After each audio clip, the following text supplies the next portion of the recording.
Are you thinking about IEP testing and wondering where to start for your child or student? Then you've come to the right place. In this video, I'm going to take you behind the scenes of IEP testing when it comes to the 3 secrets to getting started with the special education process, when it comes to knowing what to do, where to start, and how to begin the special education testing process for your child or student.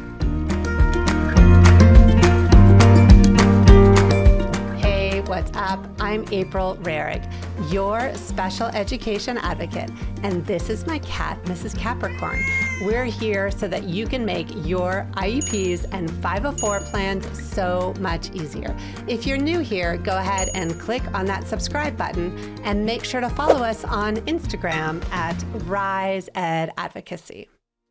Here's what you need to know about IEP testing. IEPs, also known as individual education plans, are regulated under IDEA law. The problem is there's a ton of federal, state, and local rules and regulations that your school needs to follow during the IEP testing process. So make sure to keep watching this video because I'm going to reveal to you those 3 secret hacks so you can get your child or student the IEP testing that they deserve. The problem with special education is schools don't give you the manual or the how-tos in order to understand what you need to do before you start. Let's change all that right now. The first thing that you need to know is, what does an IEP look like? I've got a great video right here. Make sure to check it out that lays out what's inside of your IEP, what all the different parts to look like, and fully explains what you can expect before you go to your very first IEP meeting. Make sure to check in the links below to check out the entire video.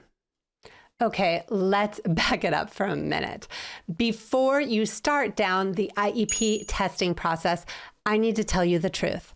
Pro tip: when you walk into an eligibility or an IEP meeting when your child has IEP testing, there's going to be a ton of different terms that they're going to throw out to you. They're going to be talking about terms like FAPE, LRE, procedural safeguards, comprehensive assessments. Let's break it down and give you all the terms that you need to know. Make sure to check out our free guide, The 6 Pillars of IDEA Law, that define the terms, give you all the words that you need to know, and make your journey so much easier. Make sure to check in the links below for our free guide. Okay, it's time to talk about those 3 secrets. So the first thing that you need to know in order to start the IEP process is, what does it look like? So the problem with special education is, pro tip, your school is not going to give you a map that's going to show you all the different steps and where you need to go to get to IEP land. I call it IEP land because it really is a voyage. I have a free guide called the Initial Special Education Voyage. Let's take a look at it right now. If you take a look inside of our free guide, it lays out on a map what it looks like to get the IEP process started. Specifically, where you're going to start, where you need to go, the steps you need to take, and the words that you need to know, and the things that you need to write down and ask your school so that your child can get the testing they deserve and your child can get the IEP that they need. So make sure to check out our free guide, The Initial Special Education Voyage, in our links below. So now you know what IEP testing looks like. Let's talk about how. What am I talking about? I'm talking about, how do you ask for an IEP? Don't stress, I've got you covered. Make sure to check out our video, how to ask for IEP testing in 5 easy steps. It walks you through the process, gives you everything that you need to know so that your child can get to IEP land like we talked about before. But let's back it up for a minute. Perhaps you're ready right now to start the IEP testing process. The truth is, pro tip, you need to write a parent request letter in a very specific way in order for your school to say yes for testing. Don't stress, I've got you covered. I've got this amazing template called the IEP Request Template Step-by-Step Guide. Basically, what's really unique about the guide is that as a school psychologist and an advocate, I give you everything that you need to know when you submit your letter to the school. I give you the words that you need to write down in your letter, and I give you everything that you need to know in order to get the steps started and to start the IEP testing process.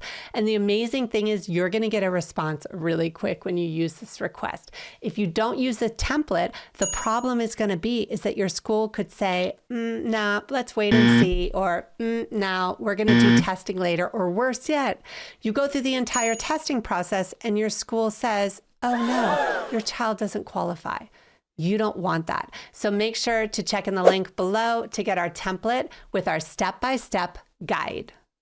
Okay, let's talk about that third secret. Understanding that special education is not a place. It is a process. Specifically, there is a cycle. So once your child has an IEP, that's not the end. That's the beginning.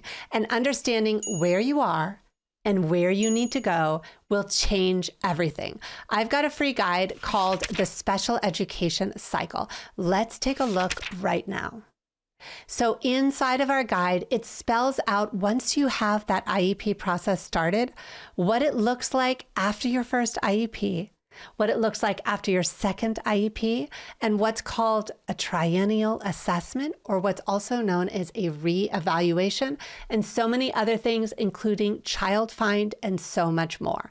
So the best thing that you can do in order to advocate for your child or student like a pro is knowing these 3 secret hacks that I've just told you right now and understanding what an IEP looks like, how to get an IEP, and what the process looks like in terms of the cycle. So make sure to check in the link below to get your free guide. Okay, so now you know the 3 secrets to start the IEP process. Here's the challenge. What do you want to do in order to advocate like a pro? What am I asking you? When do you want your child or student to get that IEP process started? That's the question for you to think about next. So do you have a question for me? Make sure to put it in the comments below. Want me to do another video? Yep, I can do that too. Make sure to subscribe and follow us on Instagram at RiseEdAdvocacy. I'm April Rarig, your special education advocate. I can't wait to see you for our next video.